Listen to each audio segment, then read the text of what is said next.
What's going on, guys? KDK here, Keo Daikin. Oh my God, I am absolutely amazed at what I just saw. 4 complete hours of absolute action, storytelling at its best. I kid you not, I was totally pleased with everything that I saw today. Nothing to complain about. And if you have any complaints about this movie whatsoever, I could tell you one thing: at least you got your money's worth. 4 hours of complete action, all the nonsensical stuff from the Winding Cut totally removed. It gave you a deeper story about Steppenwolf, exactly what his purpose was on Earth for collecting the mother boxes. Lots of unseen footage that you guys haven't seen before. Nothing really is out there that I've seen that has spoiled the movie. We got our first look at the Martian Manhunter. Tons of stuff to go into. I'm not going to spoil it for everybody and show you things, but I do have some video clips and things that I definitely want to say. As soon as the movie was done, I was talking to one of the guys online, and one of the things that was his personal gripe was Batman using a gun. And let me just say this. You got to keep in mind, I think Spider-Man had this same issue too, about the whole morality during a apocalypse climatic scene where stuff is going on. And if you guys remember from Endgame, Spider-Man, or a lot of people have voiced concerns about him killing those monsters or whatever the case might be. You got to remember, a lot of morality goes out the window. And so one of the things that I was talking about this gentleman about, he had a gripe about, was Superman, I'm not Superman, but Batman using a gun. And my complaint to that, or my counter argument, is Batman uses grenades. Batman has machine guns on his Batmobile, his Batwing. He has all sorts of plastique and everything else that he uses. And this is not a situation about Batman apprehending criminals and sending them to jail to face justice. These are parademons, Steppenwolf, the hordes of enemy. Again, end time apocalypse type stuff. A lot of morality goes out the window. Huge shout out to Jared Leto. He absolutely played the Joker really well. I love the nightmare scene. It definitely added a lot of new features to it. You had, I believe her name was Laura, who's Aquaman's wife. You had Cyborg there, the Flash, all dressed up in armor. You had Deathstroke there in the nightmare scene. A lot of good stuff coming out of this movie. So some of the things you could definitely expect, or what I loved about this movie, was the fact that they did away with, there's a shot of the Martian Manhunter there. They did away with a lot of the fluff. As you guys can recall in the Winding Cut, they had that scene where the family was in Russia near that nuclear site, having dinner, all that kind of stuff. Totally did away with that scene. Spent more time with character development, actual superhero stuff. And I love how he told the story, put everything together, and gave you more action for what a true superhero fan wants to see. You know, we don't want to see all of that fluff just to fill up time, Superman rescuing cats and people sitting at the dinner table. Stick with your story. You have so many characters. Lois Lane was in there, obviously. Spent some more time with additional scenes between Superman's mother and, of course, Lois Lane. So I'm going to go through a few of the screenshots here just so you guys can see what we're taking a look at. We have the first shot here. This is the Martian Manhunter. I can't remember the actor's name. He's on the blacklist. Has been in another several movies.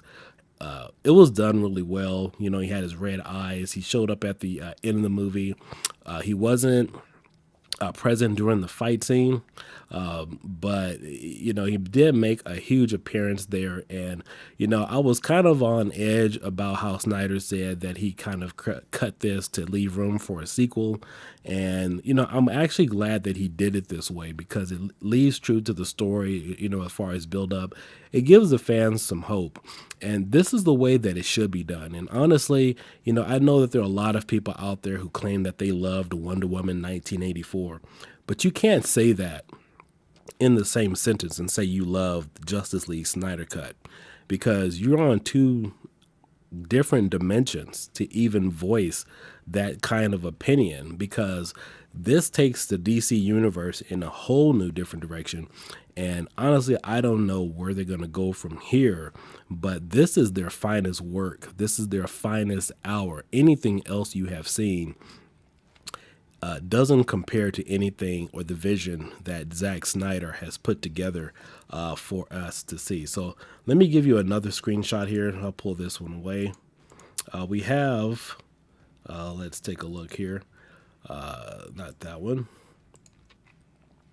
So here's a first shot of Steppenwolf. This was when he was talking to Darkseid about the anti-life equation. Now, I'll get into that just a little bit later.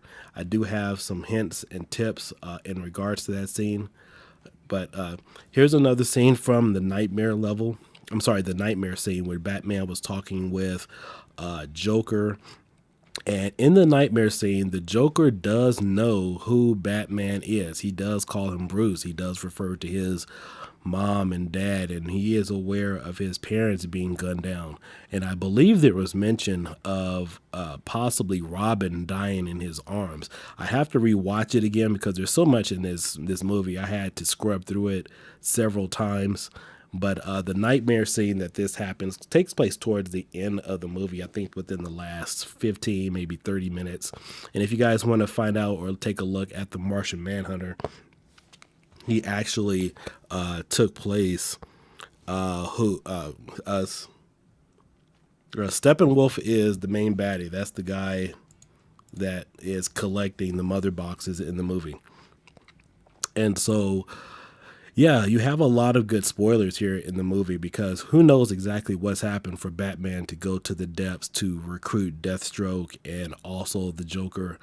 I honestly thought it was going to be a scene where the Joker and several of the other people Batman is with, he recruited the team to go find some kryptonite, because as you can remember in the Winden cut, you do have some kryptonite there.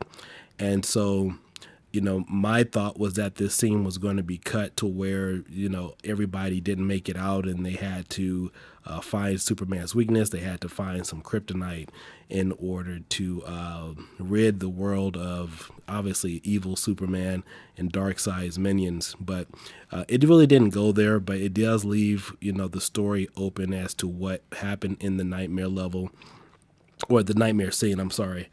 We got another shot here. These are some additional shots. Obviously, the first one is the Winden cut on the top right. And then, of course, you do see Superman going back into the ship.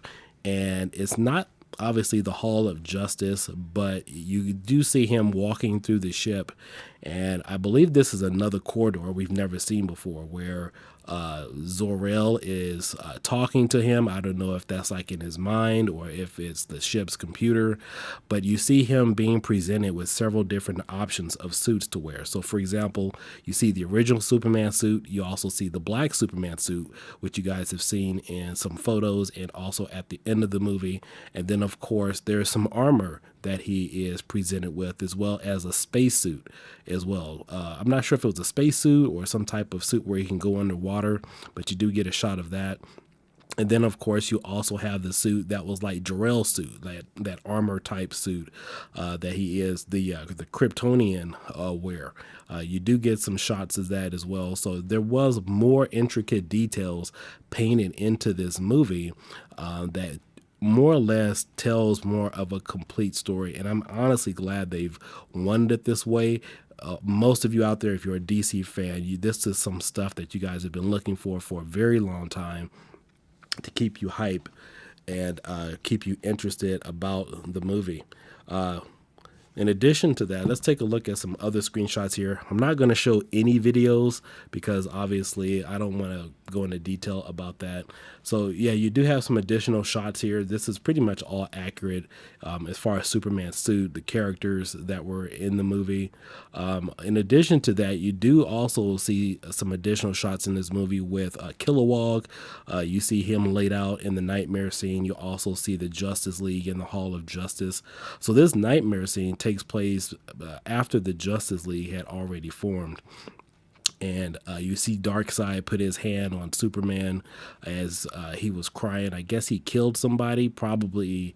I don't know. Really, you can't tell who it is because it's a skeletal figure. Superman's there crying, and then Darkseid walks up behind him and puts his hand on his shoulder.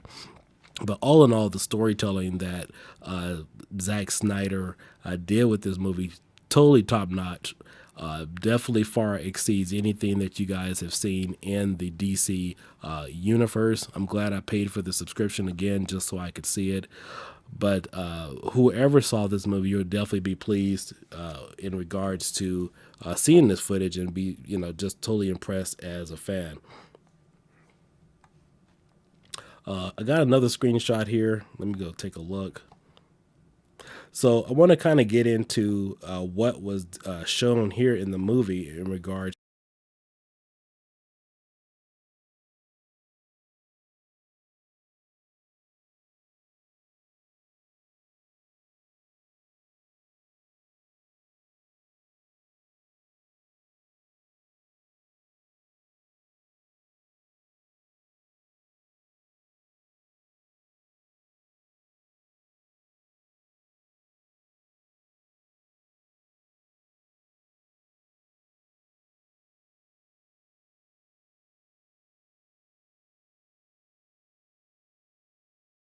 Let me see if I have some other shots here. I'll go ahead and move this out the way.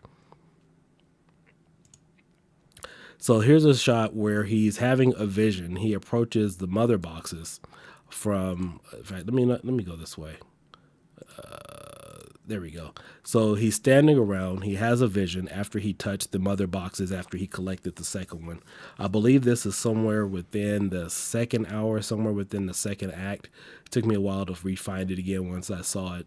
And so he was given this vision by the mother boxes, and they were telling him that the anti-life equation is someone or somewhere on Earth.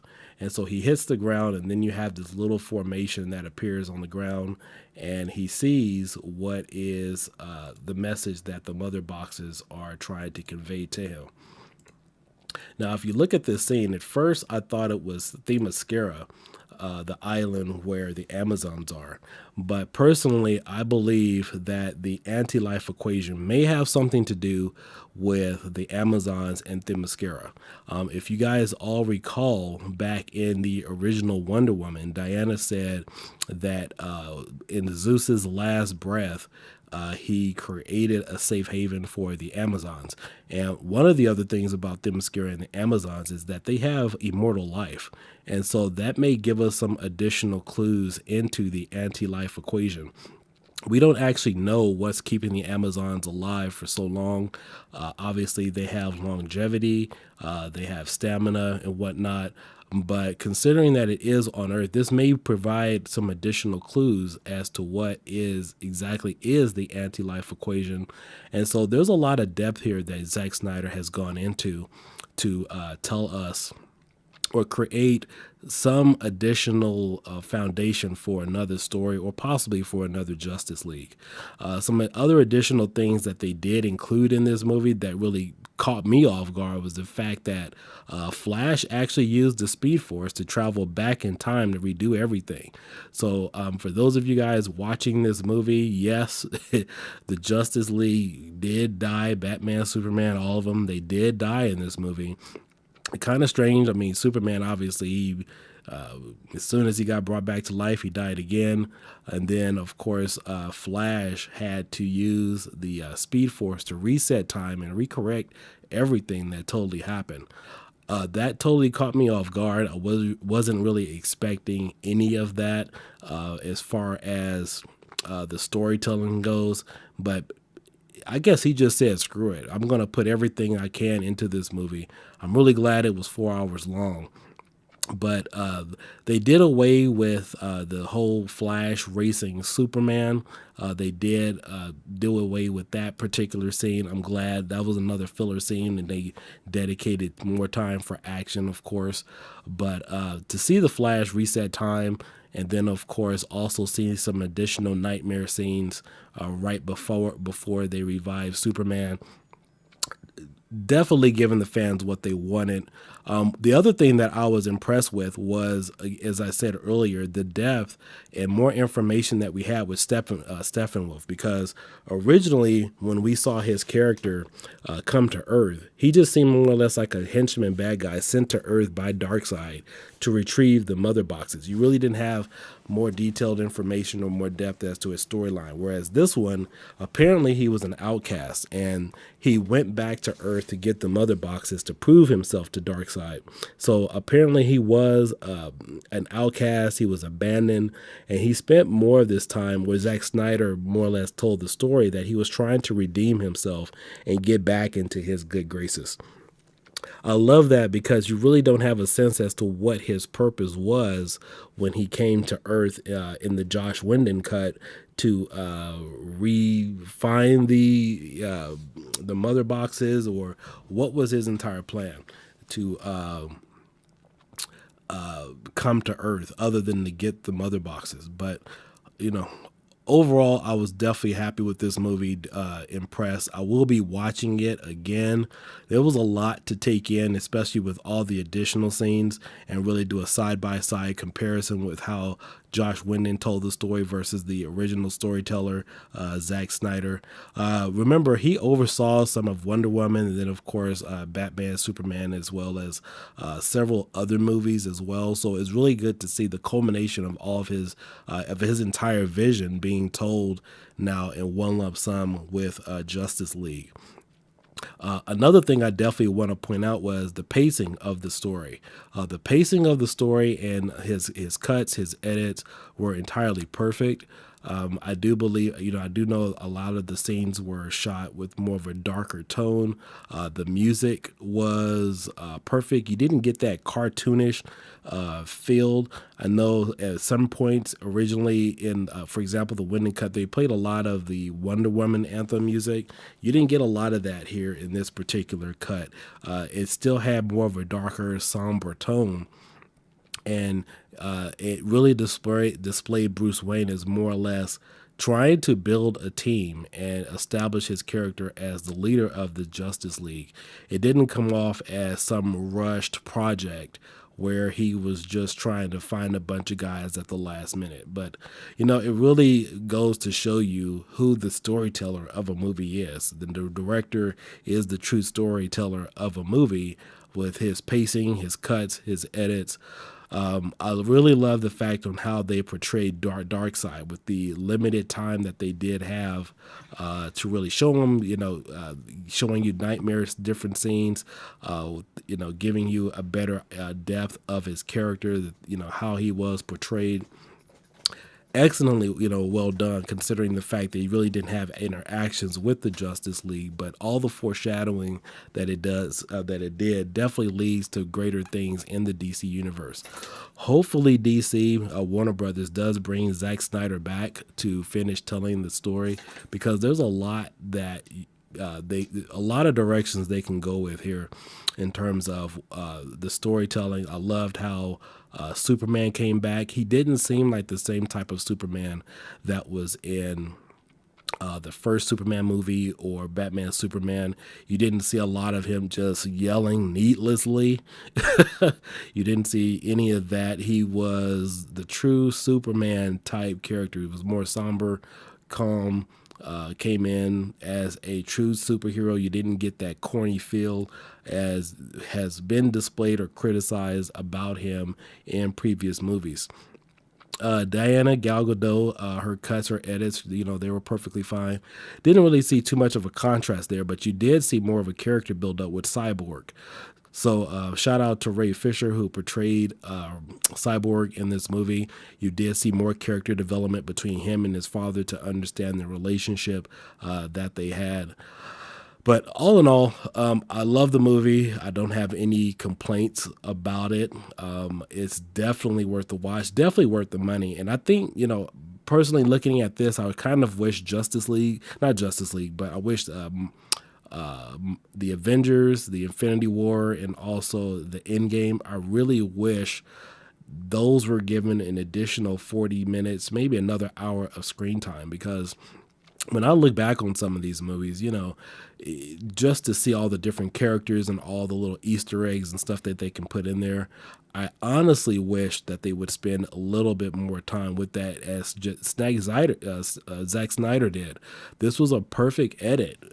All the additional scenes that he did add, the CGI, the way he cut certain things in there with additional storytelling, to that really gives you the depth and the feel of what's going on with the Justice League and lets you know what's to come. Let's see. Someone's asking me who is Steppenwolf. One of the characters in the movie. But again, those are my thoughts. Those are my opinions and concerns about this. If you guys didn't know, I absolutely hated Wonder Woman 1984. 1984. Total different contrast from this. I didn't see anything that didn't make any sense, especially with everything you have to look back on. But great character dialogue. Everything with this movie totally flowed. If you watch the original Winding cut and then going over to this, all the additional scenes, nothing was out of order. Nothing seemed out of scene. Nothing seemed out of place. One of the other things that I definitely loved about this story is that they did show a little bit more about the Amazons and the island of Themyscira, in terms of their dedication and duty to protect the box and things that was going on there. But all in all, I definitely give this movie a huge thumbs up, huge props for all the work that they did with this movie. It's definitely a great story to be told. Again, I try not to show any videos or additional photos for the spoilers, but as you guys all know, that's just how it goes when we have the spoilers. But yeah, all in all, great movie. All the features, all the films with all the cutscenes in this story. For them to mention the anti-life equation as well as other things with this movie, Zack Snyder said he took the gloves off and probably said, screw it, with everything that, that they were going, we don't know if he's going to be offered back to come back and do another film. So I guess he just decided to go ahead and put everything in here with everything going on with the movie. I wish they would have spent a little bit more time with character development with Aquaman, maybe show us some additional things that we already saw. I can't tell which some of the scenes were reshot, but I can tell you the additional scenes with Jared Leto, that ending cut scene, the nightmare scene with Batman, totally top notch, for us to see. But again, my personal thoughts with Batman using guns. Remember, these aren't villains. These aren't guys that's going to go to court. This is a apocalyptic type situation where people aren't going to get their day in court. And when you're faced with those type of situations, I personally can't see from a real world perspective where someone would have a morality reason not to use deadly force or everything they possibly could.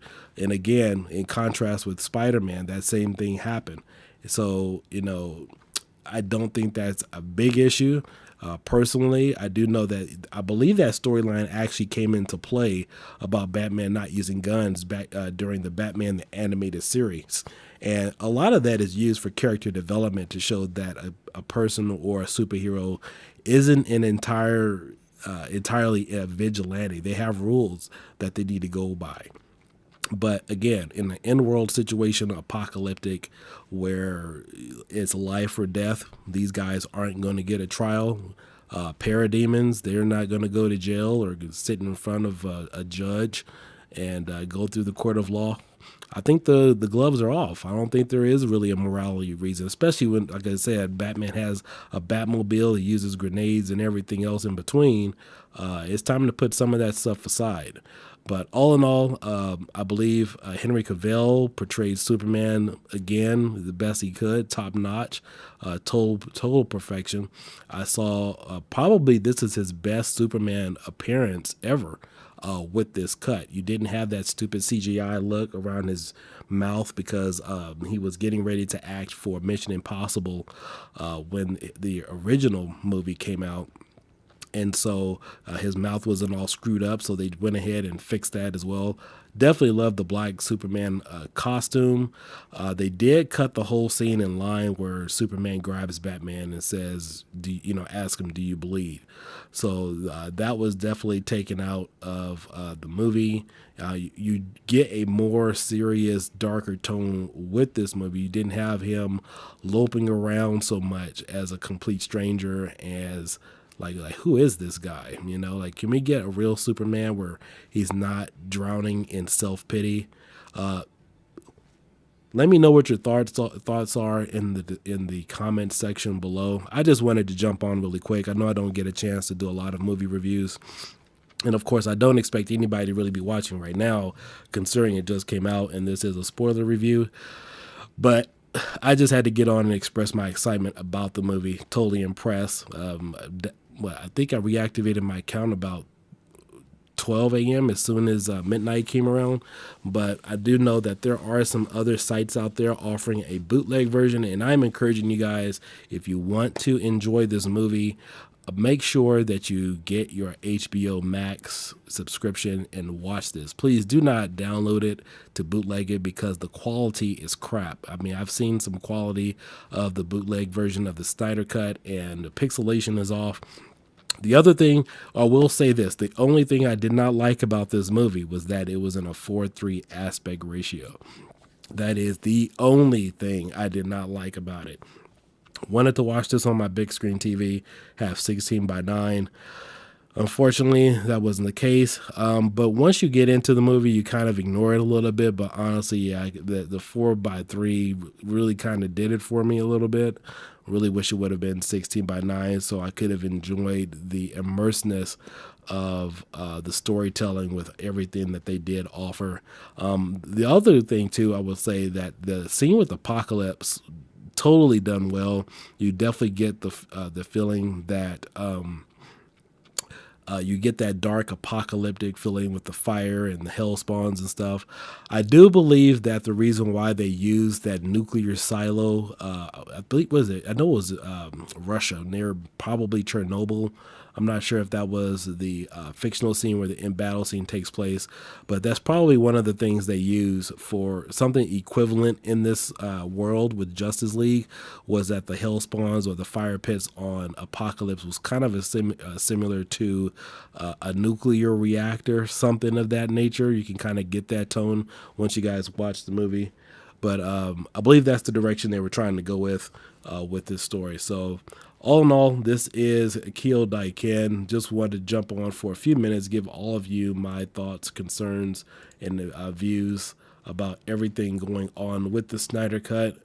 Totally, absolutely loved it. No complaints, no issues whatsoever. But again, let me know what you guys think. It was an awesome movie. Hopefully we get something like this in the future. I know it's few and far between with all the movies that are coming out. But again, I do believe the anti-life equation probably has something to do with the island of Themyscira and the Amazons. That was my first thought when I saw this scene and I saw the Steppenwolf hitting the ground, was something about the island of Themyscira, because remember, Zeus granted them protection, probably something to do with immortal life and everything else that goes on. But again, guys, this is Kyo Daiken. I will catch you guys later. You all have a good morning. Let me know what your thoughts are below once you see the movie, and I hope you guys all enjoy it. Catch you later. Bye-bye.